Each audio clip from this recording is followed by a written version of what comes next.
Bienvenue sur DMG TV, les histoires mystiques. Tu es nouveau sur la page, n'oublie pas de t'abonner, de laisser un commentaire, de liker, de partager. Tu vas raconter une histoire, il y a un numéro à l'écran, c'est le plus 237 655 81 90 17, c'est le numéro WhatsApp. Tu peux envoyer ton histoire et on va jouer ici sur YouTube. Merci pour la force que vous donnez à ceux qui s'abonnent là, merci à ceux qui partagent, ceux qui envoient des cadeaux, merci à ceux qui commentent toujours. Il y a des gens qui sont toujours là, quand vous venez, vous allez toujours voir leurs commentaires. Merci à vous tous. Sachez que tous ceux qui racontent les histoires là viennent toujours pour écouter aussi et lire vos commentaires. Donc si vous avez un truc à dire, n'hésitez pas, faites-le en commentaire. Sachez qu'ils vont forcément lire votre commentaire. Voilà.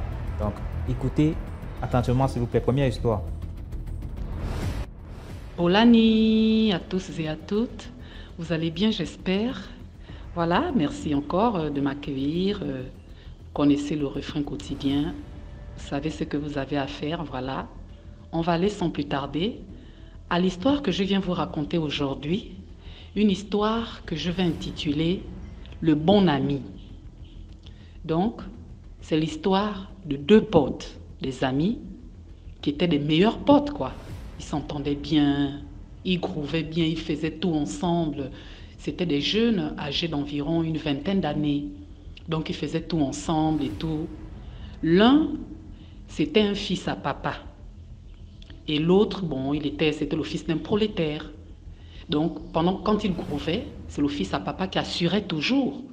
Donc, partout où ils allaient, c'est le fils à papa qui assurait, c'est lui qui avait l'argent. Donc, quand ils vont même dans un magasin, s'il prend par exemple une Nike, pardon, je ne vais pas faire la pub, une chaussure par exemple de grande marque, il achetait aussi la même chaussure à son ami là, qu'il aimait bien. Pareil, même quand ils allaient dans les restaurants chics et tout, s'ils prenaient le plat le plus cher, son ami aussi devait commander la même chose. Donc il ne marquait pas de différence, quoi. C'était vraiment son ami du cœur. Maintenant l'autre là, le fils du prolétaire, lui aussi, il aimait son ami parce qu'il voyait qu'il était bon avec lui. Mais il était complexé. En fait, il n'était pas jaloux de son ami, il l'aimait bien. Mais le complexe, la honte, la gêne, qu'à chaque fois, c'est l'autre qui fait toujours, lui n'a toujours rien. Donc c'est comme ça, arrive un temps où il commence à cogiter et tout, dans ses recherches, il va voir un Nganga. Donc quand il arrive chez le Nganga, il explique au Nganga que non, moi je veux que tu me travailles une potion magique qui peut me rendre riche, qui peut me donner les moyens et tout, je veux être aussi comme les jeunes de mon âge. Voilà. Le Nganga lui dit, il n'y a pas de problème, hein, mon fils. Je vais te faire le travail que tu veux, ça va te valoir tant. Donc voilà, passe tel jour, on va commencer le travail. Le gars s'en va. Quand le jour arrive, il vient voilà, chez le Nganga comme convenu. Le Nganga est là, il fait tout ce qu'il a à faire et tout. Et à la fin, le Nganga lui dit, bon, on a terminé. Maintenant, la dernière étape de ton travail, là, c'est quoi? C'est qu'en partant, ne prends pas le taxi. Voilà. Ne prends pas le taxi, tu marches jusqu'à chez toi où tu vas arriver. Et pendant ton chemin là, tu vas rencontrer quelqu'un qui va te donner quelque chose.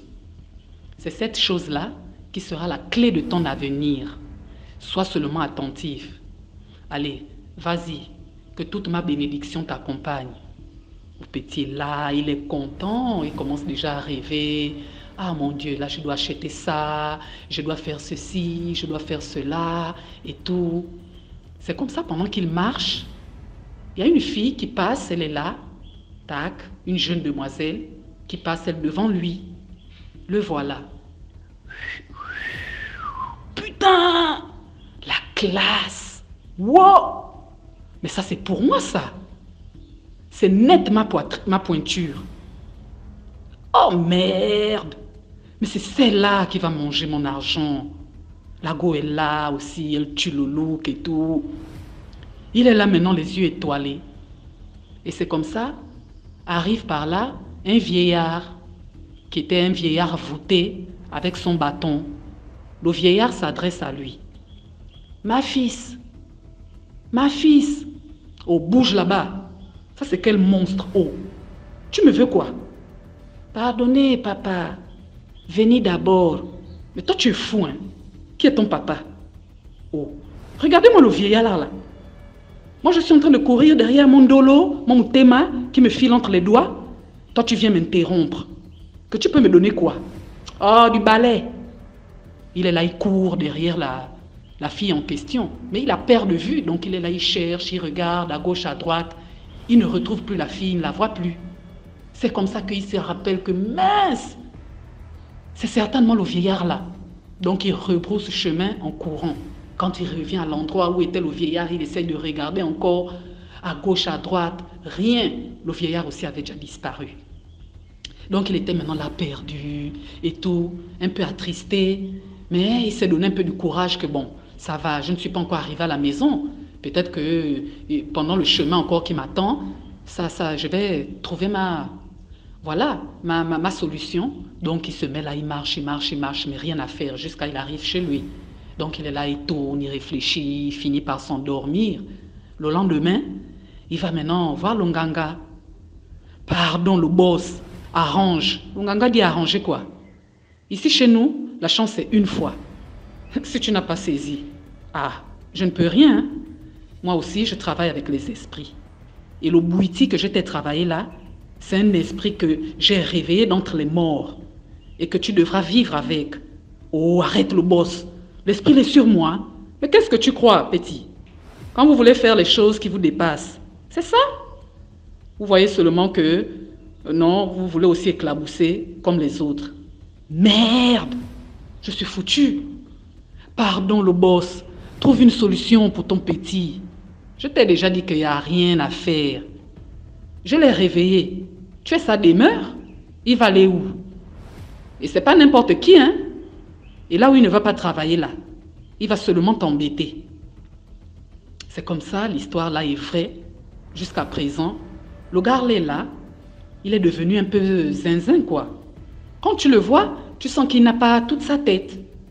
Mais il est là, bon, il parle avec les gens normaux, mais un temps il se perd en fait. Bon, voilà, il est là comme ça. Et les parents aussi, c'est le genre de parents peu soucieux, donc il est là abandonné à lui-même. Voilà, c'était ça l'histoire que je voulais vous raconter. Maintenant, la moralité, vous l'aurez compris, c'est le complexe que je vais résumer là en quelques phrases. Restez tel que vous êtes. Si quelqu'un t'aime comme tu es, comme l'a été le fils à papa envers son ami, dis seulement Dieu merci. Ne cherche pas à lui ressembler. Lui, il t'aime déjà tel que tu es. Ce n'est pas l'argent qu'il suit vu que tu n'en as pas. Mais c'est ça le véritable amour. Il banque même encore pour toi. Vous voulez qu'on vous aime encore comment? Si tu n'as pas, ce n'est pas grave pour lui. Le jour que tu auras aussi, tu vas faire au lieu d'être complexé. Et c'est pas bien. Ça finit par entraîner la jalousie qui à son tour entraîne la haine. À bon entendeur, voilà. C'était ça mon histoire. Merci encore de m'avoir écouté. Merci à vous, voilà, de liker, de partager, de vous abonner, de commenter et à très très bientôt pour une autre histoire. Bisous. Merci beaucoup pour cette histoire. Maintenant, on passe à la deuxième histoire. DMG, je vais vous raconter bonjour à tout le monde, à la communauté DMG, à tous ceux qui vont écouter cette histoire qui est mon histoire que j'ai vécue chez moi au Cameroun. Lorsque j'étais enfant, j'étais encore une petite fille, j'avais 7 ans. Ma grande sœur est tombée enceinte. Elle m'a amenée dans le village le plus sorcier du Cameroun. Quand elle m'a amenée dans ce village, elle voulait que je l'aide à faire marcher l'enfant. J'étais la dernière petite sœur. Je suis partie dans ce village-là avec ma grande sœur. Car ma grande sœur là aussi, je l'aimais beaucoup. Mais c'est l'horreur qu'elle a fait, c'est m'amener dans ce village-là. Il ne fallait pas qu'elle m'amène dans ce village. Il ne fallait pas. Parce que comme moi, je vois les esprits depuis mon jeune petit âge. C'est impossible pour moi de rester là où il y a les sorciers. C'est impossible parce que ma lumière que Dieu m'a donnée leur dérange. Parce que je les vois. Et ils savent que je les vois. C'est comme ça qu'ils ont commencé à me persécuter dans ce village. DMG. Ma grande soeur, sa fille qu'elle a fait était toute petite fille. C'est moi qui faisais tout à l'enfant, la laver. J'étais comme la nounou de ma grande soeur. Enfin, c'est même le mot. C'était le mot. J'étais la nounou de ma grande soeur. C'est moi qui faisais tout à l'enfant, la nourrir l'enfant, lave l'enfant, faire tout à l'enfant. C'est moi qui porte l'enfant derrière le dos. C'est moi qui apprends l'enfant à marcher. C'est moi qui faisais tout à l'enfant. Et c'est comme ça que il n'y a pas de l'eau dans ce village-là. À l'époque, lorsque j'étais encore enfant, donc il n'y avait pas encore des fontaines qui coulaient. On utilisait l'eau de la rivière ou bien l'eau de la pluie. C'est comme ça que ma grande soeur m'envoyait tout le temps à la rivière. De partir puiser. Je pouvais faire plusieurs tours. Je pouvais faire au moins 10 tours pour remplir les récipients de la maison. Je partais puiser. Je partais puiser l'eau à la rivière. Je partais puiser l'eau à la rivière. C'est comme ça qu'un beau jour, l'histoire que je vais vous raconter, c'est là. Parce que j'ai vécu dans ce village-là pendant, je ne me souviens plus trop, j'étais enfant, je ne me souviens plus trop, mais je vous raconte seulement ce que j'ai vécu, ce que j'ai vu spirituellement dans ce village. Donc, je partais pour puiser l'eau tout le temps, je fais un tour, je remplis les récipients, je n'ai pas encore puisé. Et non seulement, ce n'était pas à côté de la maison, mais je marchais des kilomètres et puis je entrais dans la forêt, parce que la rivière était dans la forêt. Et je revenais, je marchais seule petite fille. C'est comme ça que je suis en train d'arriver maintenant pour m'approcher vers les maisons. Je voyais les maisons de loin. C'est comme ça que je vois un monsieur qui est sur le cocotier. Le monsieur est sur le cocotier. Il me regarde, il me voit de loin. Il me fait des signes comme ça avec la main. Il balance ses mains comme ça pour me faire un signe. Moi, je ne comprenais rien. Je ne comprenais rien de ce que il me faisait des signes de la main. Je pensais qu'il voulait m'offrir un coco. J'étais une jeune petite fille de 7 ans. Je pensais qu'il voulait m'offrir un coco. C'est comme ça que lui, il fait un signe comme ça en bas. Je ne savais pas qu'il y avait une deuxième personne qui était en bas avec lui. C'est comme ça que la deuxième personne court vers moi. C'est un homme, hein? Il avait peut-être que 32 ans à l'époque. Et moi, j'avais 7 ans. C'est comme ça qu'il me regarde. Il me regarde. Il me dit que tu vas où? Je lui dis que je rentre chez nous. Avec ma petite voix d'enfant. Je lui dis, je rentre chez nous. Il faut que je puise l'eau pour remplir les récipients de la maison. Et oui, ma grande soeur a besoin que je remplisse tous les récipients de la maison. C'est comme ça qu'il me dit que ok. Après, il me dit, attends-moi ici, j'arrive. Car lui, il avait un sac à main. Il avait un sac à main qui était très lourd, rempli de coco. Il ne m'a pas offert le coco. Ni rien. C'est comme ça, quand il m'a dit que attends-moi, j'arrive. Il a pris son gros lourd sac à main là. Il est parti de l'autre côté de la forêt. Quand je l'ai regardé par derrière, un cœur m'a dit cours, DMG. J'ai détalé un marathon pas possible. J'ai balancé le seau d'eau que j'avais sur ma tête. J'ai couru de toute ma force. Jusqu'à ce que je suis arrivé derrière les maisons. Quand je suis arrivé derrière les maisons, je me suis posé pour me souffler un peu. J'avais 7 ans, hein, pour me souffler un peu parce que j'avais eu peur. Un cœur me dit, tourne-toi.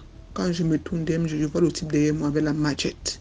Une grosse machette limée qui brillait comme tout. Je l'ai regardé, mais il avait au moins 3 mètres de moi. Il était peut-être à 3 ou à 5 mètres de moi. Il n'était pas très proche de moi. Je l'ai regardé. J'ai regardé la machette qu'il a à la main. Il m'appelle, viens, viens, viens. Mais la façon qu'il me dit que viens me faisait peur. Un que m'a dit cours. J'ai détalé un marathon pas possible. Je suis parti. Quand je suis parti, j'ai dit à ma grande soeur qu'il y avait un homme qui me courait derrière avec la machette. Elle me demande que où est l'eau? Tu n'as pas puisé l'eau? Je dis j'ai puisé l'eau. Mais il me courait derrière avec la machette.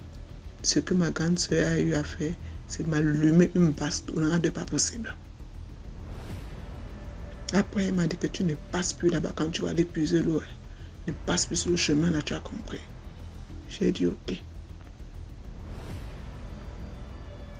Quelque temps après, peut-être qu'un mois après, on voit les policiers qui ont envahi ce stupide village de merde. C'est comme ça qu'on voit comment le village n'était pas très grand à l'époque, c'était pas encore développé. C'est comme ça qu'on voit que les policiers ont attrapé le type, il avait reconnu. J'avais reconnu le type. Parce qu'il ressemblait un peu à un albinos. C'est-à-dire que ce sont les albinos ratés là, qui ont des peaux un peu un genre. Il était Nigeria. Il était Nigeria qui vivait dans ce village-là. Donc, lui, il coupait les têtes des gens. Il partait dans des champs comme ça. Il volait les cocos des gens. Il volait les bananes des gens. Il volait les biens des gens dans les champs. Et il coupait, quand on te trouvait dans le champ, il coupait ta tête. Et il partait mélanger ta tête avec les cocos. Ils envoyaient ça à Douala. Et après, on expédie ça au Nigeria. Donc, la police avait découvert ce stupide réseau-là de trafic d'humains, d'êtres humains. Quand j'ai vu ça, j'ai dit à ma grande, c'est que c'est lui là-bas qui me courait derrière. C'est lui qui était là derrière moi, la match l'autre jour. Et tout, c'est lui, c'est lui. Ma grande soeur, elle m'a pas cru. Enfin, j'étais enfant, personne ne me croyait. C'est comme ça que la police a embarqué ce Nigeria, il l'a miné. Donc, il était dans le village, là, il terrassait le village, il coupait les têtes des gens, il trafiquait les têtes. Il coupait les têtes des gens. Il coupait les têtes. C'est au début de l'histoire de ce village que je vous raconte là. Que le Cameroun là, il faut que le Cameroun ouvre les yeux. Il y a trop d'étrangers sans papier au Cameroun qui se passent pour des Camerounais qui font de très mauvaises choses. Il faut que le Cameroun ouvre les yeux. C'est de ça que je voulais vous faire comprendre. Que écoutez très bien que dans le Cameroun là, il y a des gens là-bas qui vivent sans papier. On ne connaît même pas. Ils sont même devenus Camerounais. Ils ont même les cas d'identité des faux trucs qu'ils ont fabriqués eux-mêmes pour dire qu'ils sont Camerounais. Mais c'est eux qui font le massacre. Il faut que le Cameroun ouvre les yeux. Merci.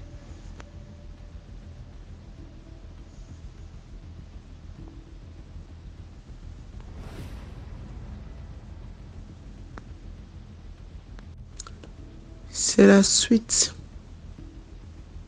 de l'histoire. Bonjour à tout le monde. C'est la suite de l'histoire du village le plus sorcier du Cameroun que j'ai vécu là-bas. Un autre jour, je partais encore puiser de l'eau à cette stupide rivière de merde. La rivière n'était pas dans le quartier. La rivière il fallait ancrer dans la forêt. C'est comme ça que je m'avais puisé de l'eau. Je fais un tour, je fais 2 tours, je fais 3 tours. Ma grande se m'envoie toujours, il faut que je remplisse toujours les récipients de la maison. Et je m'en vais. Je remplissais, il y avait les jours que je battais moi. Je fais plusieurs tours, je remplis. Un jour alors, c'était le jour fatal qu'il ne fallait pas. Me voilà qui part. Quand j'arrive sur le chemin de la rivière, très souvent quand je partais puiser l'eau, parfois je rencontrais les gens à la rivière. Parfois je rencontrais les gens en chemin qui partaient aussi à la rivière. Comme par hasard, ce jour, je n'ai rencontré personne. Sur un chemin qui partait à la rivière aussi. C'est comme ça que sur le bout du chemin, en ouvrant mes yeux comme ça, DMG,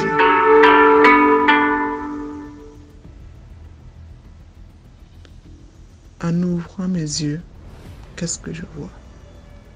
Je vois le bébé tigre qui est devant moi. Mais le bébé tigre là, était bien charru, il avait l'air fort, il avait l'air costaud. Et moi, j'avais 7 ans. Je regarde bébé tigre. bébé tigre me regarde. Je regarde bébé tigre me regarde. Quelque chose m'a dit dans mon cœur que ça c'est un bébé tigre.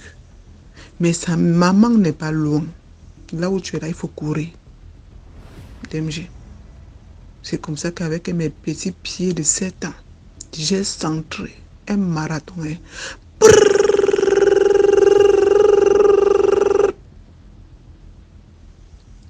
J'arrive à un niveau où je suis essoufflé parce que je suis asthmatique en même temps. Je trébuche, je tombe par terre.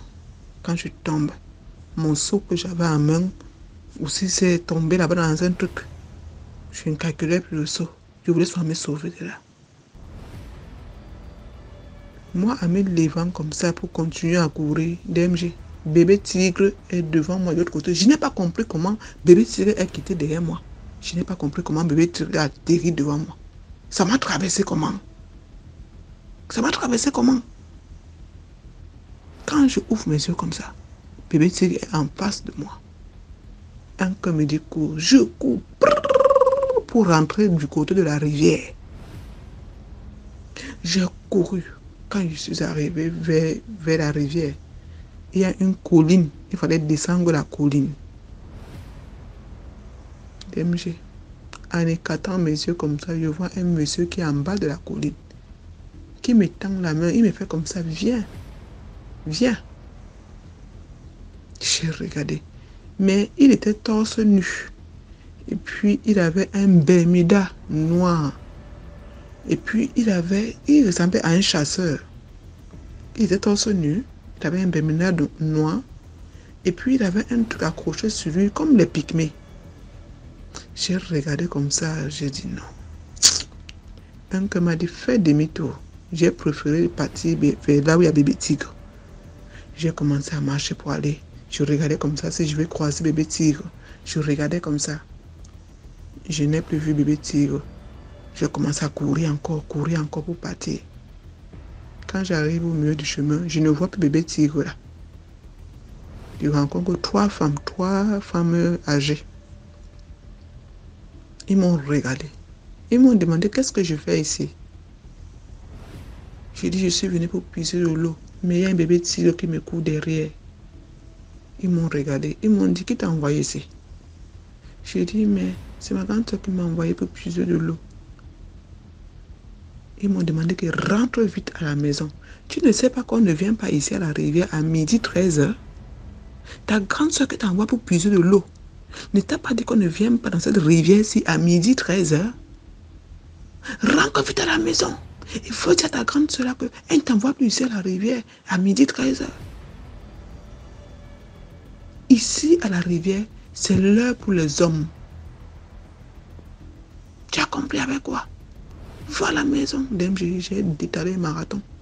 Je suis parti à la maison. J'ai dit à ma grande soeur, tout ce qu'elle a eu à faire pour me remercier, c'est m'allumer encore une bastonnade. Pourquoi je n'ai pas ramené de l'eau? Où est son seau? Parce que j'avais jeté le seau là-bas. DMG, l'histoire de ce village-là est très longue. Donc du coup, je vais seulement couper comme ça et comme ça. J'ai regardé ma grande soeur comme ça, j'ai dit mon Dieu. Merci beaucoup pour cette histoire. Là, on passe à la troisième histoire. Coucou, bonsoir DMG TV. Bonsoir la communauté de DMG TV. Je voudrais raconter mon histoire, mon propre histoire, ce qui m'est arrivé. Une fois, je quittais mon lieu de formation, je rentrais à la maison. Et du coup, il y a un monsieur qui est venu garer. Il est rentré, puisque c'est un institut. Un grand institut de beauté, voilà. Donc le gars, comme je marchais à pied, le gars m'a vu de dos. Il est rentré, voilà, et puis il s'est renseigné. Puis on a dit que voilà, que je suis une étrangère. Je suis venue faire la formation ici. Ok. Et du coup, le gars insistait. Il a parlé avec la tante là, puisqu'il a l'habitude de venir là-bas pour faire le massage. Et puis la tante m'a appelé. Elle m'a appelé, voilà. Elle m'a expliqué comme tout et tout. Je dis, mais tante, moi je suis qu'une étrangère ici. Et est-ce que le gars, il est marié? Que oui, que c'est un homme marié, mais tu sais, voilà, tu es une grande fille, voilà. Et puis le gars, bon, au lieu que tes parents t'envoient de l'argent chaque mois, au lieu que tes parents t'envoient de l'argent, le gars peut t'aider, hein, peut t'aider, voilà. Il peut te prendre en charge, il n'y a pas de problème. Voilà, et tout, il peut même payer ton loyer. Ça m'a dit, j'ai dit, mais comme, bon, comme nous les filles aussi, voilà, on aime tout ce qui est, voilà, tout ce qui est bon. J'ai dit, mais pourquoi pas? Et déjà, ce que mes parents m'envoient, c'est pas suffisant. Voilà, j'ai accepté, j'ai dit, pourquoi pas? Ça, c'était un mardi. Et je tiens à vous dire que j'ai un petit copain, voilà, j'ai un petit ami là. Et tout. Un mardi, mercredi, jeudi, vendredi, mon copain m'a fait une surprise. Il m'a payé une moto. Ok. Vendredi, samedi et le dimanche, la tante m'a appelé que voilà, on est dans tel endroit, tu peux venir. Je dis ok, j'ai démarré ma moto, je suis allée trouver. Excusez-moi, c'est ma première fois de monter ici. Donc je suis partie, voilà, ça s'est bien passé, on a mangé. Le gars a enlevé 60 000. Le tonton là, il a enlevé 60 000, il m'a donné 30 000, puis donné 30 000 à la tante là. J'ai dit, hey, si le gars, il me donne 30 000 comme ça. Bon, je n'ai rien dit en rentrant. Je me suis arrêtée, j'ai mis carburant 2000 francs et puis continué à la maison. Je vous jure que l'argent que le tonton m'a donné là, je n'ai parlé à personne. Je garde ça à moi. J'ai utilisé l'argent là pendant 2 jours, l'argent là est fini. Week-end prochain, même endroit. J'ai démarré ma moto, je suis venue. Là, le tonton a enlevé 40 000 francs. Toujours craquant. Il m'a remis 20 000 francs et puis donné 20 000 francs à la tante aussi. Et il m'a demandé que oui, depuis combien de temps tu n'es pas rentré au pays, rendre visite à tes parents. Je dis ouais. Bon, ça vaut 1 année, je suis là. Vu que mon pays c'est un peu loin et puis payer billet d'avion aussi c'est pas simple. Il a dit que ok, il n'y a pas de problème. Mais je peux payer ton billet d'avion aller-retour. Le billet fait 500 quelques mille. Aller, retour aussi, même chose, 500 quelques mille. Tu peux payer mon billet d'avion aller-retour. J'ai dit, au lieu de payer mon billet d'avion aller-retour, pourquoi pas? Déjà, je me débrouille en commerce. Je vends les pains et tout, voilà. Il y a une deuxième ville de la capitale, là, je passe là-bas, je me rendais là-bas, payer les pains et puis voilà, envoyer au pays, pouvoir me débrouiller en fait quoi. J'ai dit, au lieu de me payer mon billet d'avion aller-retour, c'est pas mieux. Cet argent-là, il va m'aider, il va me donner, puisque je voulais ouvrir un petit maquis, quoi, me débrouiller avec ça. Et puis, faire les plats de chez nous, voilà, pour pouvoir aider mes frères, mes compatriotes étudiants qui sont ici. Le gars a dit, il n'y a pas de problème. c'est pas mal, c'est une bonne idée. J'ai dit ok. Je suis rentrée. Week-end prochain, même coin. Que tu sais, on a une cérémonie là-bas, là où tu partais payer tes points et tout, ça te dérange pas, tu peux venir avec nous. J'ai dit ok, il n'y a pas de problème. On s'est rendu là-bas. 3 jours plus tard, on s'est rendu là-bas. Bon, c'était juste pour 3-4 jours. Hein. J'ai dit ok, puisque moi, je me confie trop à ma mère. Je parle de tout et de rien à ma mère. Je ne cache rien à ma mère. J'ai parlé de ça à ma mère. Ma mère a dit, bon voilà, si c'est pour profiter, payer tes marchandises, pourquoi pas. Mais fais attention, sois vigilante, ma fille. Il faut beaucoup prier. J'ai dit, ok maman, prie aussi pour moi. Il n'y a pas de problème. Le premier jour, ça s'est bien passé. Le gars m'a remis même 100 000 francs que non, que d'aller puis avoir la payer mes points et tout. J'ai pris les 100 000. Deuxième jour, le jour J du cérémonie, le gars devient bizarre avec moi. Qu'est-ce qui se passe?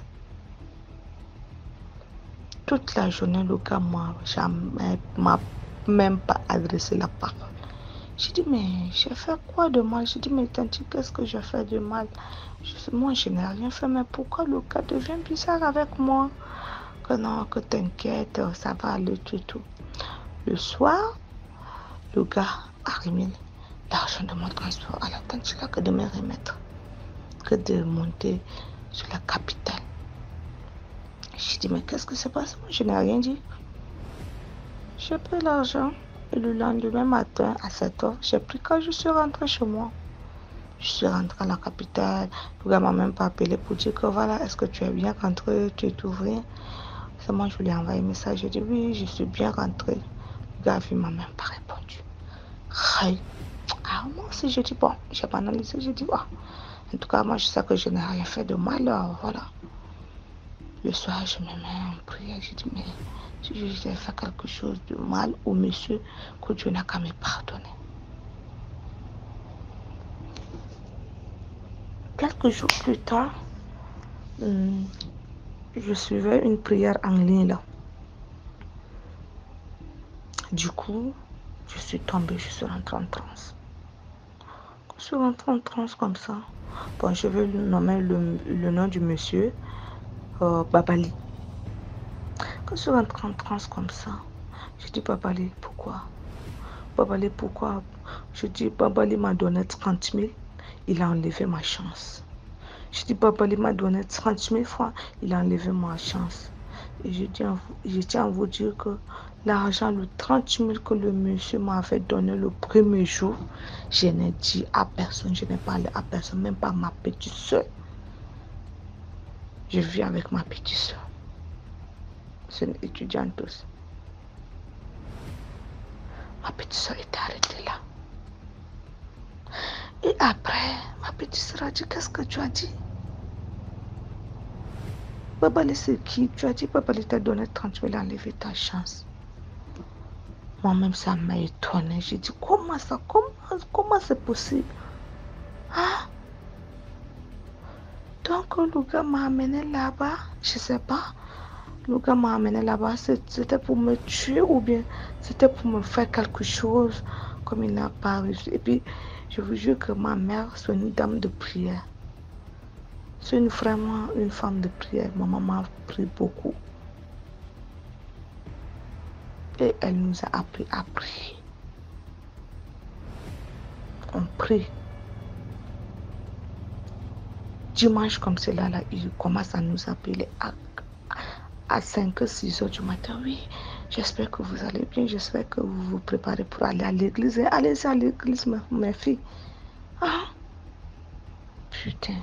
Et ça m'a dépassé. L'argent que le gars m'avait donné là, je n'ai parlé à personne. Même pas à ma petite soeur. À personne, je vous dis, à personne. À part lui, la tante et puis moi. Je n'ai parlé à personne. J'ai utilisé l'argent pendant 2 jours. Les 30 000 là sont partis là-bas. Ils sont partis comme ça.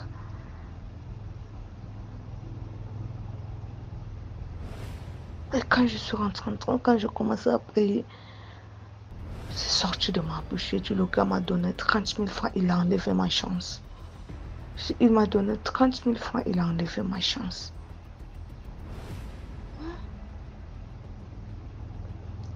C'est pour dire quoi? Les filles, faites attention. Surtout les vieux papas là. Les vieux papas qui voudraient comme ça, c'est pas vous. Hein. Quand ils viennent envers vous comme cela là, c'est pour prendre votre chance ou bien votre étoile. Quand ils viennent envers vous comme cela là, c'est pas parce que vous êtes belle ou bien voilà. Ils ont vu quelque chose en vous. C'est pour cela ils viennent envers vous. Donc faites attention. Voilà, c'était mon histoire. Partagez, likez et puis voilà. Bonne soirée à vous. Merci. Merci beaucoup pour l'histoire. Maintenant, on passe à la 4e histoire. Bonjour DMG, bonjour.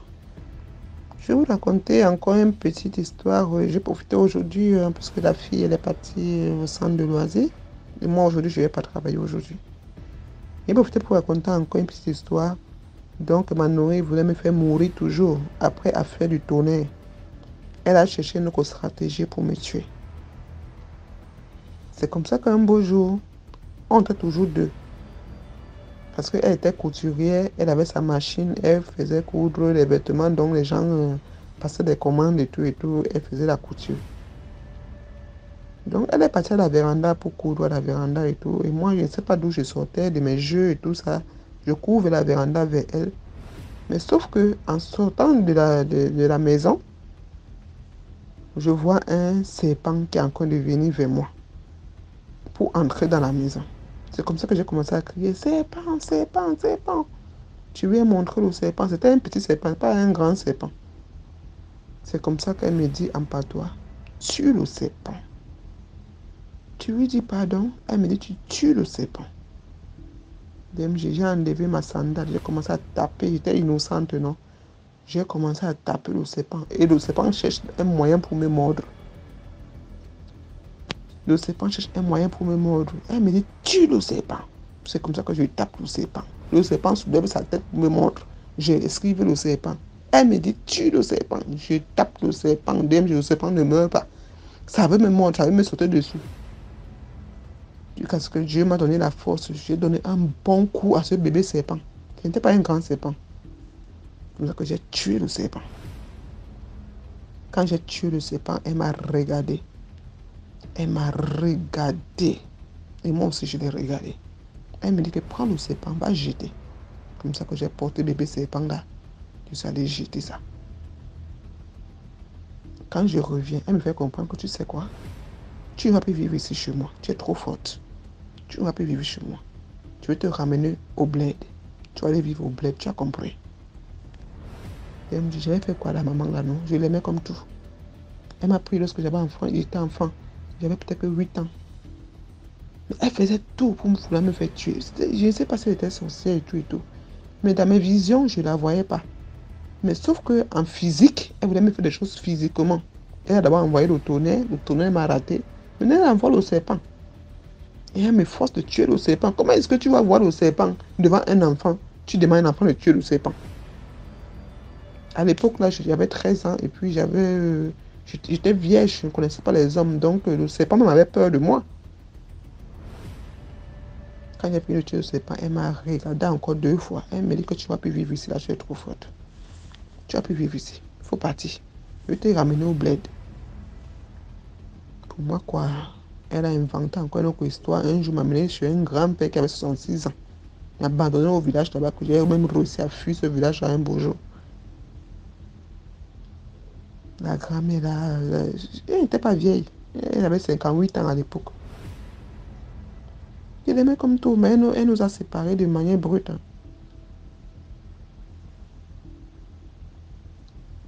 Je ne sais pas si vous connaissez ce qu'on appelle le nyungu. Moi, je suis côtière. La sorcellerie des Douala des Sawa s'appelle nyungu. Je ne sais pas si tu connais le nyungu DMG. Vous vivez au Cameroun, là-bas, vous ne connaissez pas les choses. C'est parce que vous n'avez pas de vision pour voir.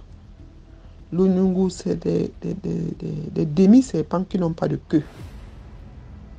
DMG, si on t'envoie ça dans ta maison, là-bas, vous devenez pauvre comme les rats. Vous voyez souvent des savoirs, des douala qui ont souvent des terrains et puis des terrasses et tout et tout. Dans les maisons, ils sont pauvres là-bas comme tous, rien n'évolue. C'est parce qu'ils ont un serpent Nyungu. Et tous ceux qui viennent louer dans ce terrain-là, ça suce tout vos sang. Si les enfants sont là-bas encore étudiés, tous deviennent bêtes. Il dit que doum bêtes. On envoie les Nyungu chez les couples. Si tu as épousé ta femme, en bas de votre lit, on vous envoie un Nyungu là-bas DMG. Toute la grossesse que ta femme va avoir va tomber. C'est les Nyungu qui vivent dans les toilettes, qui vivent dans des maisons familiales, des sawa. Quand je dis sawa, automatiquement des doigts là, les doigts là que tu vois là, des sorcelleries s'appellent le Nyungu. Moi, je suis courtier, je sais. J'ai vu tout ça à mon enfant. Je suis né médium, je vois. Méfiez-vous. Restez avec Dieu. Restez. DMG, il faut beaucoup prier. Si tu ne veux pas prier, même un beau matin, avant de sortir de ta maison, dis seulement merci, mon Seigneur Jésus. Merci pour la nuit que j'ai passée.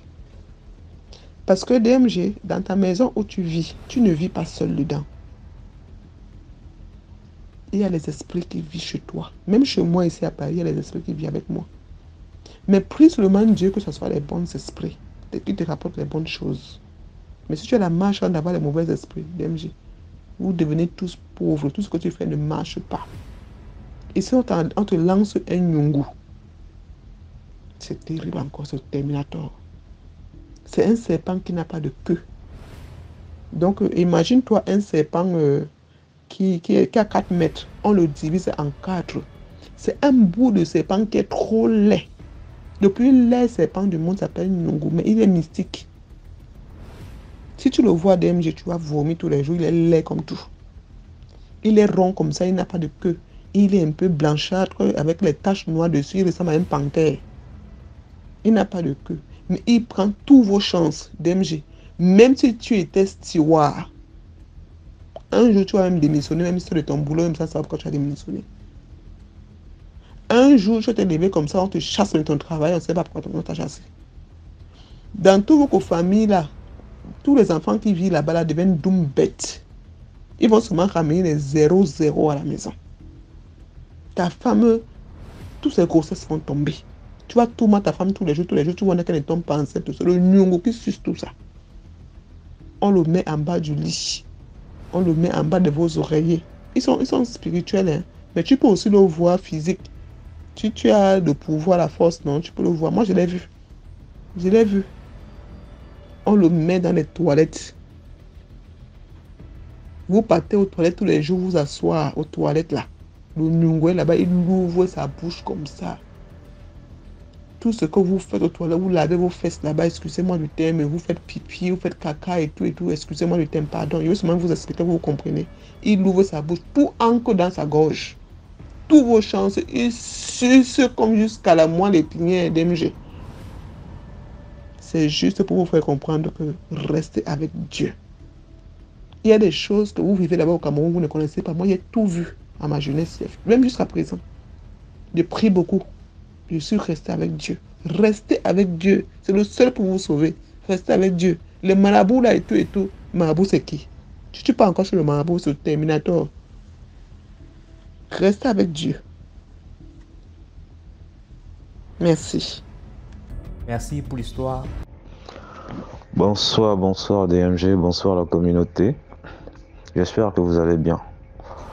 Je trouve vraiment le concept génial, c'est vraiment instructif ce que vous faites parce que vraiment ça aide beaucoup de gens dans les prises de décision. C'est vraiment beau, c'est bien réfléchi. Quoi. Bon, moi je viens du Gabon, je vis en capitale, Libreville, et j'ai aussi une histoire à vous raconter. Je vais me trouver un prénom genre Alex. Bon, moi c'est Alex. Et mon histoire se passe en 2019. après avoir quitté la maison de ma maman parce que je n'avais pas fait honneur. Cette année, j'étais en première. Donc, je m'étais embrouillé pendant l'année scolaire avec les amis. On buvait, on s'amusait trop. Et voilà comment j'avais échoué à la classe de première. Ok, et c'est donc pour ça, ce qui met maman carrément en colère.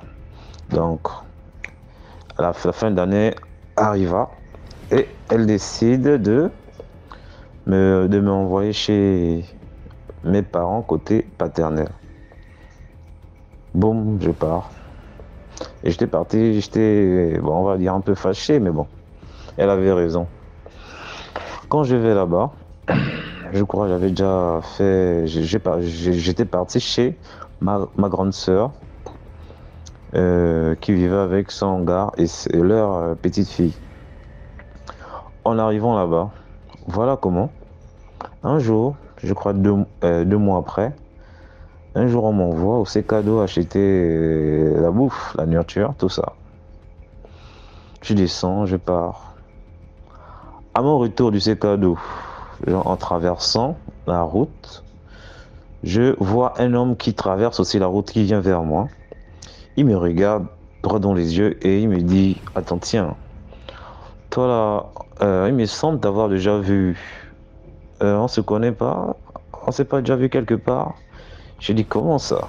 Il me dit « Ton visage me dit quelque chose. Tu n'habitais pas avant à Cournam ?»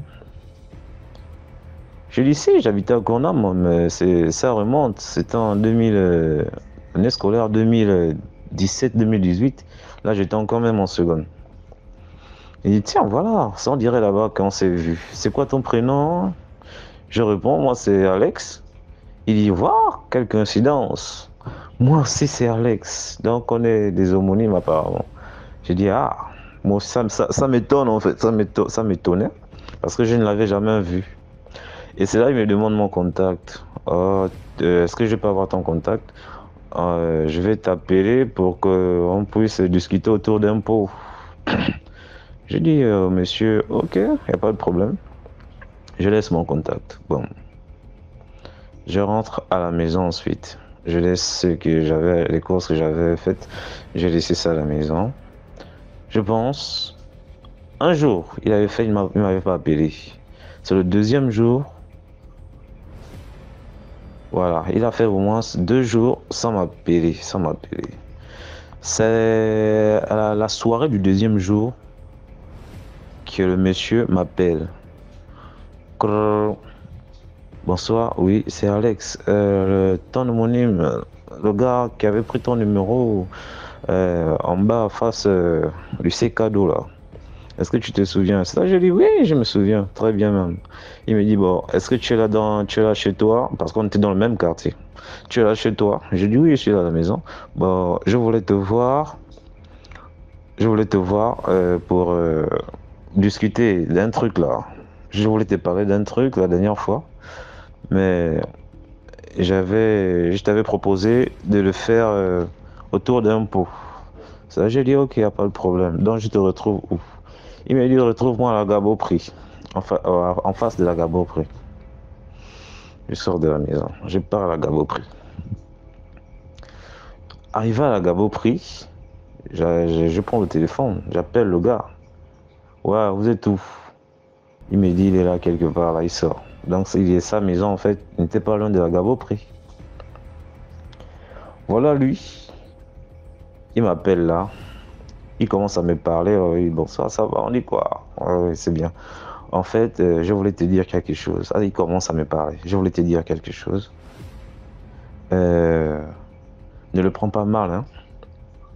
Moi, je suis gay. C'est ce qu'il me dit. Moi, je suis gay. Et avec moi, ça se passe comment? Si tu m'enfiles, je te donne 100 000.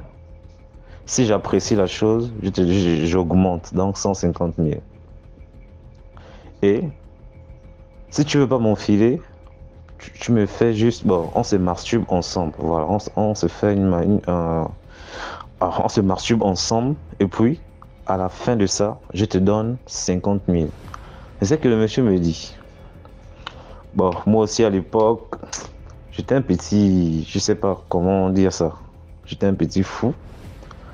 Voilà, moi, sans même réfléchir, j'ai dit ok, il n'y a pas de problème. Bon, moi, je voyais ça trop comme s'il n'y avait rien, quoi. Comme s'il n'y avait rien. C'était juste un truc du plaisir, puisque moi, bon, je suis un homme, hein. Parfois, il arrive qu'à la maison, je me masturbe, mais pas devant un homme comme moi. C'est un peu ce que je trouvais de bizarre avec lui, mais bon, comme c'est un homosexuel, j'ai pris ça comme ça. J'ai dit, bon, ok, il veut se masturber. J'ai dit, bon, ok, on va juste faire la masturbation. On est parti chez lui là-bas. Boum. Il s'est déshabillé là. Même pour me déshabiller, j'avais du mal. Il s'est déshabillé.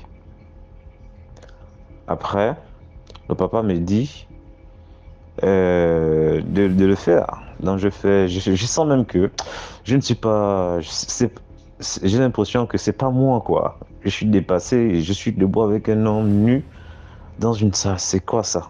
Autour de nous, il y avait des statues qu'il avait dans sa maison là. C'est des choses bizarres. Mais après ça, je me suis masturbé. Boum, lui là, il arrive à jouir. Je sais pas si c'est parce qu'il me voyait aussi nu que pour lui ça sortait vite comme ça là. Et moi le jour là, je n'ai rien. Bon, moi mon liquide n'était pas sorti. On a laissé l'affaire. Le papa, au lieu de me donner les 50 000 comme convenu, il me donne 15 000. Il me dit c'est parce que je n'ai pas versé. J'ai dit ok. Je pars à la maison. Peut-être 3 jours après encore, il m'appelle. Oh, viens, est-ce que tu peux venir? Non, c'était pas 3 jours quand même. C'était peut-être une semaine après. Et l'argent là, l'argent qu'il me donnait là, je n'avais jamais acheté à manger avec parce que je me sentais un peu. Je ne me voyais pas manger un truc avec l'argent du truc, des choses que je faisais avec lui là. Sauf si c'était pour m'acheter les paires de babouches, aller jouer aux jeux vidéo. C'est tout ce que je faisais avec. Et si c'est m'acheter un truc à manger, jamais. Je ne me voyais pas manger ça. Un jour, il m'appelle encore. Oh, viens. On fait encore le truc, ça se passe comme d'hab. Masturbation. Boum, il éjacule. Moi, toujours dans ma même position, je n'éjacule pas. Le gars me donne encore 15 000. J'ai dit, bon, ok. Là où je pars, là, c'est fini. Je ne reviens plus. Mais en partant, les jours s'écroulent. Voilà, les jours s'écroulent. Il m'appelle encore un jour. C'est là que je brise avec lui. Je dis non. Avec toi, je ne peux plus faire ça parce que d'abord, tu n'es pas réglo. C'est toi qui m'emmènes faire des trucs bizarres, mais tu n'es pas réglo. Même si je ne j'accule pas, il faut me donner le truc. J'ai quand même fait ça devant toi. C'est normal, tu dois me payer. Ah non, j'ai boudé là avec lui là. J'ai fait au moins une affaire de 3 semaines là. Il ne faisait que harceler. Après, j'ai senti que bon, s'il m'harcèle comme ça, sûrement il veut être déjà un peu plus sérieux parce qu'il voit comment moi aussi je suis en train de jouer de mon côté là. Je suis en train de faire le dur quoi. Voilà comment un jour il appelle, bam, il me dit viens. Il me dit viens, j'arrive chez lui là-bas. Oh, voilà. Bon, cette fois-ci, je serai réglo, je vais te donner ce que tu veux. Voilà. Mais il faut seulement faire aussi ce que je veux, des trucs comme ça. J'ai dit ok. Voilà ce qui se passe. Le jour là même. Je me suis senti comme dégoûté le jour là. Vraiment dégoûté. Je suis en train de me masturber. Lui, il est de son côté. Il se déplace. Il vient genre derrière moi. Et me demande de faire comme si j'étais en train de Oh non, comme si j'étais genre, je prenais une fille à cheval et puis je faisais les mouvements, voilà. Il me demande de faire ça. Et lui, il se met derrière moi, genre, il regarde mes fesses, des trucs comme ça. Je dis, attends, mais là, il a quoi? Ça, je me retourne, je sens que non, c'est pas sérieux aussi. On va te mettre d'un autre côté, tu peux pas te mettre derrière moi. Ah non, concentre-toi seulement. Pas. Mais je vois qu'il insiste, à chaque fois qu'il retourne s'asseoir, il revient toujours derrière moi. J'ai dit, c'est pas sérieux. Maintenant, je sais pas ce qu'il lui a pris. Il me dit, oh, viens. Que je lui prenne par l'arrière. Il me dit ça. Prends-moi par l'arrière. Je sais, j'étais là seulement dépassé, quoi. Moi aussi, dans la bêtise, je prends le papa par l'arrière. Ta, ta, ta, ta. Au moment où je voyais ça déjà trop intéressant, là. J'étais déjà prêt à éjaculer, là. J'ai retiré mon truc. J'ai retiré mon truc. Quand j'ai retiré ça, là, même attraper encore un truc comme ça, je ne pouvais plus. J'ai pris seulement le calcif, mon calcif que j'avais. J'ai essuyé toute la merde qu'il y avait là. Et ensuite, ça s'appelle comment? Je me suis rhabillé. En me rhabillant là, il m'a remis 20 000. Car je n'ai pas fait ce que lui voulait. Mais quand je suis parti de là, j'ai pris... Avant de partir là-bas, j'étais en train de parler avec lui d'abord. Plus que... Voilà. Avant de partir, j'étais en train de parler avec lui. Mais c'est comment depuis là? Tu n'es pas réglo, tu n'es pas sérieux, le vieux. C'est comment? Oh, j'ai pris le jour-là son téléphone. J'étais en train de manipuler ça. Donc, je suis rentré dans son répertoire. J'ai vu mon numéro. J'ai supprimé mon numéro de son téléphone. Parce que pour moi, c'était la dernière fois que je revenais là-bas. Et je vous dis, hein, lorsque je suis parti de là-bas, c'est comme si il y avait quelqu'un qui était avec moi qui m'a demandé d'arrêter tout maintenant, de prendre d'enlever mon numéro de téléphone dans son téléphone, donc de le supprimer. Voilà pourquoi j'avais pris son téléphone. J'étais en train de manipuler, j'ai vu mon numéro, j'ai supprimé ça de son téléphone. Quand je suis sorti de là, plus jamais. Je suis allé là-bas, j'ai un peu regardé des choses sur les tutos sur YouTube. Comment faire pour enlever les petites guignes, les machins, si jamais on a chopé un truc. Voilà, je suis allé sur YouTube, j'ai regardé et j'ai vu que je n'avais pas certains éléments là. J'ai juste fait le bain avec le sel, j'ai mis le sel dans de l'eau et j'ai damé une prière. Depuis ce jour-là, j'avais décidé de ne plus, même si je trouve un gars qui est normal, même si c'est quoi, je dis seulement plus jamais. Et moi, ça a toujours été ça mon quotidien. Bon, surtout dans mon Facebook, j'ai toujours été en contact. Bon, je sais pas comment ils font. Hein. Ils viennent, tu vois, quelqu'un vient là, t'écrit, c'est un homme.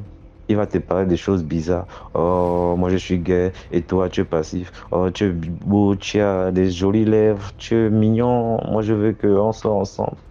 C'était toujours comme ça dans mes Facebook.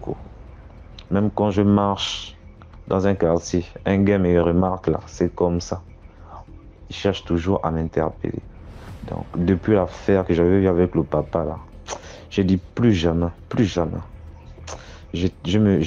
À l'époque, j'étais dégoûté. Hein. J'étais dégoûté pour ce que j'avais fait là. D'une façon là. Qu'aujourd'hui, même quand j'y pense, je n'ai jamais raconté ça même à ma petite amie et tout ça, tu vois. Vous voyez. Donc, c'est juste, voilà, pour tirer aussi les oreilles à certaines personnes. Parce que quelqu'un, moi je me dis que là, il m'appelait chaque fois faire là-bas, faire ce genre de choses-là. Il voulait sûrement me soutirer quelque chose. dans mon sperme, quoi. Et heureusement, les 3 fois que j'avais eu à le faire avec lui là-bas, je n'avais jamais éjaculé. C'est ça un peu qui m'avait sauvé. Je peux dire ça comme ça. Et on se voyait même dans le quartier, hein. Après ça, on se voyait dans le quartier. Mais lorsqu'il me voyait là, c'était toujours, il m'arrêtait. Mais comment? C'est là où j'avais senti que il n'avait pas quand même terminé son travail. Il me dit, mais depuis là, c'est comment je t'appelle, c'est comment tu ne me réponds pas. Viens d'abord. Je dis, je suis pas dedans. Voilà, on était dans le même quartier et moi je faisais souvent le sport aussi dans le quartier. Voilà, comme chez nous, il y a un terrain de basket et le terrain de basket là, on pouvait faire le tour. Il y avait une route, voilà, autour. Je faisais souvent le tour là. Et à chaque fois qu'il me voyait genre dans la rue, il vient là, il se place à un endroit juste pour m'arrêter. À beau faire ça là. Mais j'avais à prendre ma décision, j'ai dit mon ami, tu as menti. Si tu veux prendre un truc sur moi, c'est faux. C'est faux. À chaque fois, c'était comme ça. Il me voit, il veut me parler là. J'ai dit, c'est faux, tu as menti. Voilà, c'était ça un peu mon histoire. Donc, c'était pour interpeller aussi parce que nous, les jeunes garçons d'aujourd'hui là, et surtout que les mignons là, on a une mauvaise façon de faire là. On a comme ce je m'en fous là. Ce je m'en fous là qui nous pousse à faire des choses bizarres avec des hommes comme nous. Et c'est pas bon. C'est pas bon. Hein. Moi, depuis ce jour-là, je regrette vraiment. Je regrette vraiment, mais je me demande. Je m'en veux, quoi. Je m'en veux, en fait, depuis ce jour-là. Mais heureusement, les années sont passées et puis j'ai jamais recommencé ce genre de pratique-là. Donc, merci encore. C'était tout. Merci beaucoup pour l'histoire. Là, on passe à la 6e histoire. Bonjour DMG, bonjour la famille DMG, j'espère que vous allez bien. Je tenais tout d'abord à vous remercier pour votre émission, parce qu'en fait, ça fait un bout de temps que je vous écoute et tout, et c'est vraiment édifiant et ça nous permet d'être vigilants et de rester en prière, beaucoup rester en prière. Il faut être vigilant accompagné de la prière ou la prière accompagnée de la vigilance. Les deux vaillent de pair.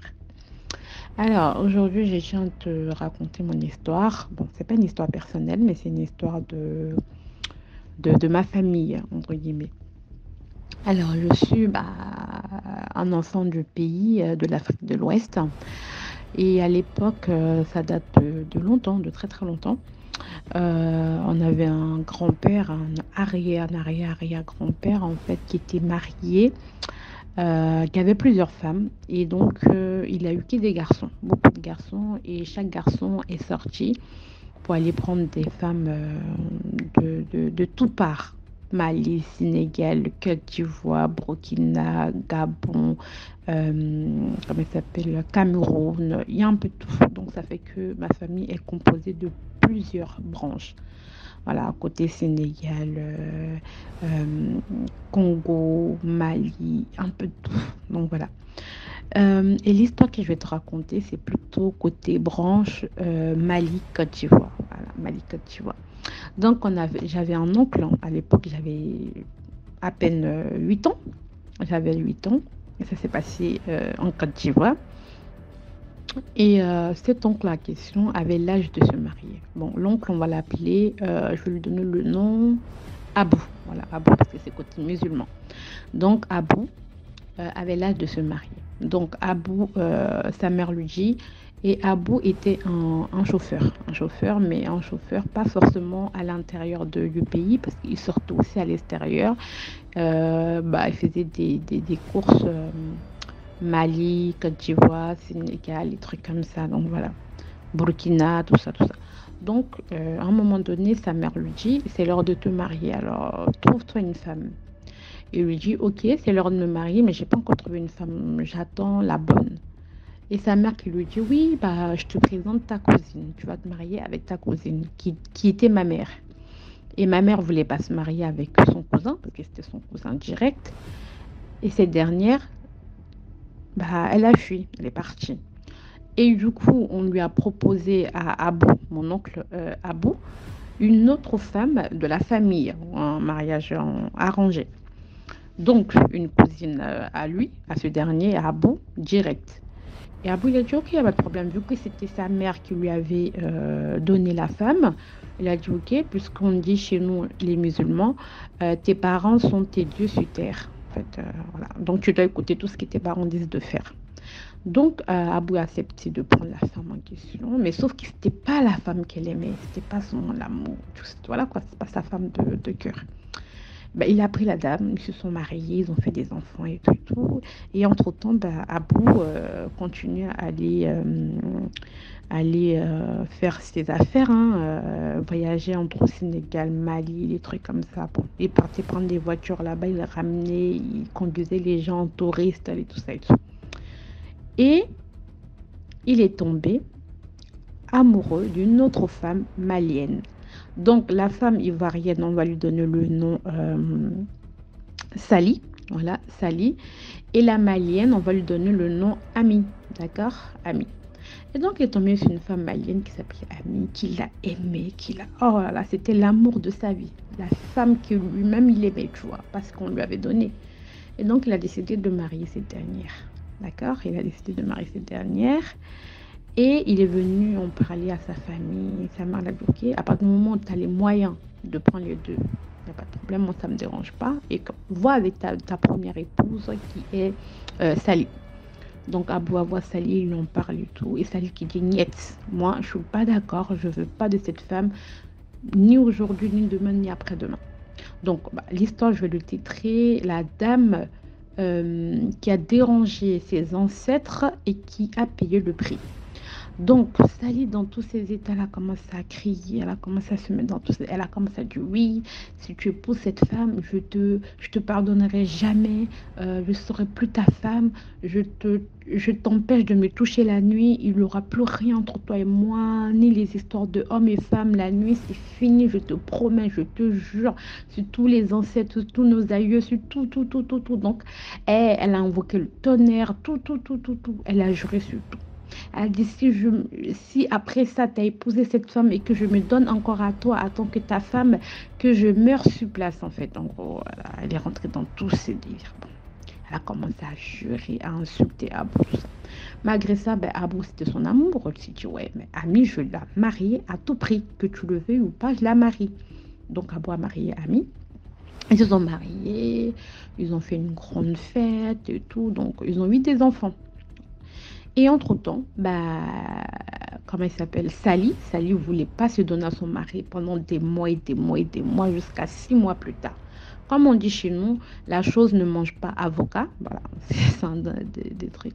À un moment donné, tu es une femme et tu auras envie de ton mari, ce qui est tout à fait normal. Surtout que tu es encore dans l'âge de fleurs et que vraiment tu as besoin de ça. Donc, à un moment donné, Sali a eu besoin de son mari. Finalement, il s'est passé ce qui devrait se passer entre eux en tant que mari et femme, mais en contrepartie derrière, quelques semaines plus tard, Sali est tombée malade. Donc elle tombe malade et tout, ça n'allait pas. Les temps passaient, elle pensait que c'était juste un rhume ou voilà quoi, un palu, voilà. Ils ont fait des traitements comme ça, mais ça n'allait pas. Sali était de pire en pire, elle était malade. Donc Sali est tombée malade comme ça à un moment donné, mais ils n'étaient pas dans le... Eux, ils vivaient hors du village, en fait dans l'autre côté en Afrique, en Côte d'Ivoire, mais plutôt dans le sud. Pourtant le village était un peu dans le nord. À un moment donné, son mari Abou a décidé de prendre Sali pour le ramener au village, au nord, pour pouvoir la soigner. Parce qu'il se disait comme quoi il la ramenait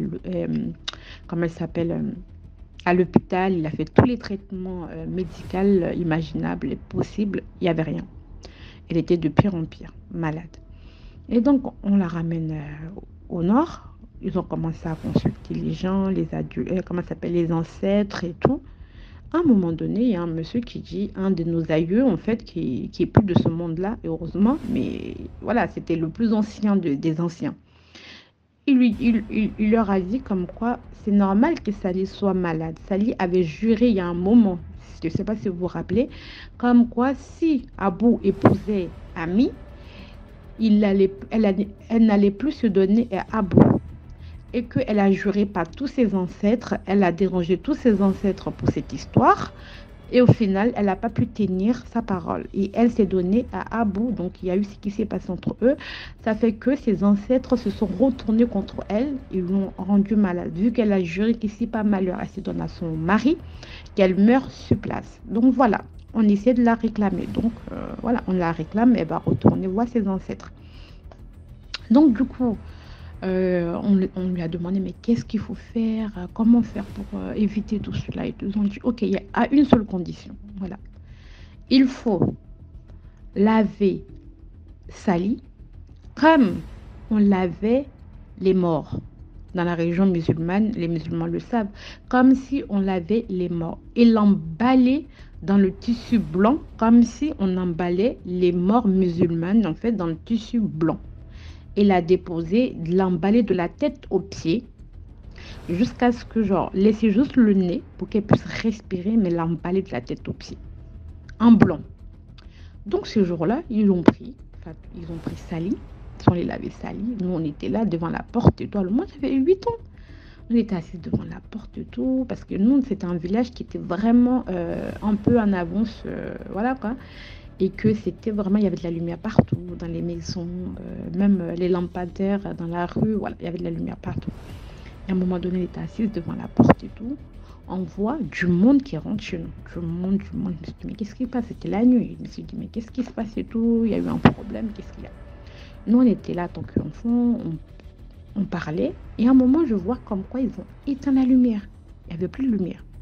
Sauf que la lumière de lampadaire de dehors, de la route était allumée, donc ça faisait qu'on voyait un peu ce qui se passait dans la cour. Donc je vois des vieilles personnes, des personnes âgées qui ont pris la mère, en fait la Sali, la dame, pour aller la laver. Ils l'emballaient en tissu blanc de la tête aux pieds. Je vous dis, l'emballaient comme si c'était un momie. Et après, on l'a sortie de là où on l'a lavée et emballée. Il fallait traverser la cour avec elle pour aller la déposer dans sa chambre. Quand elles sont sorties de là où elles ont lavé Sali, ils l'ont embaumée comme ça. Et traversé la cour, et j'ai vu Sali en blanc. Je suis restée traumatisée. Et j'ai couru comme une folle. Pour me rattraper, c'était tout un problème. Et là, et en plus, au moment où il traversait la cour avec Sali emballée comme ça, il y avait la grande fille de Sali qui venait à peine d'arriver dans la cour parce qu'elle venait saluer sa mère, parce que sa mère ne se sentait pas bien. Et elle voit sa mère emballée en blanc de la tête aux pieds, dans la main des gens qui attendent de porter sa main. Sa mère pour la faire rentrer dans l'autre chambre. Bim, elle s'était évanouie direct sur place. Elle a perdu la raison en même temps. Limite, elle est restée dérangée, elle est devenue folle. Et après, quelques mois après, ils ont fait des lavages et tout sur sa fille. La dame, le lendemain, s'est réveillée. Hein. Ils l'ont déballée le lendemain comme si de rien n'était. Et ça allait, sa santé, ça s'est amélioré. Et voilà. Donc, elle, il n'y a pas de problème. Sa santé est revenue. Mais par contre, sa fille aînée n'était pas normale après. Donc, ils ont dû faire des traitements pour elle aussi, la laver avec des feuilles dans des canaries pour qu'elle puisse se laver. Mais malgré ça, chaque période, c'est-à-dire chaque date d'anniversaire de cette histoire-là, sa fille rechutait. Elle devenait folle, elle perdait la raison. On était obligé de l'enchaîner, de l'enfermer dans la maison pendant cette journée. Et dès que cette journée passait, ça allait. Donc, c'est resté comme ça jusqu'à sa fille s'est mariée. Finalement, elle a eu quelqu'un qui l'a mariée. Et malgré ça, elle est décédée tout dernièrement suite à un accouchement des jumeaux qui s'est mal passé malheureusement. Donc, elle est décédée. Mais sa mère, Sali, elle vit encore. Elle est toujours en vie. Voilà. Mais par contre, sa co-épouse, Ami, est décédée. Mais ça, c'est une autre histoire. Un peu mystique aussi, que je vais vous expliquer après. Et aussi, son mari aussi n'est plus de ce monde. Mais par contre, Sali, elle vit toujours avec ses enfants. Voilà mon histoire et tout. Je vous raconterai encore d'autres histoires. Je vous dis bye bye. Likez, surtout n'oubliez pas de liker, de vous abonner et de partager. Ciao, ciao. Merci. C'était l'épisode d'aujourd'hui. Je vous demande s'il vous plaît, likez, commentez, partagez et envoyez vos histoires sur le numéro à l'écran, le plus 237 655 81 90 17. C'est le numéro WhatsApp de DMG TV.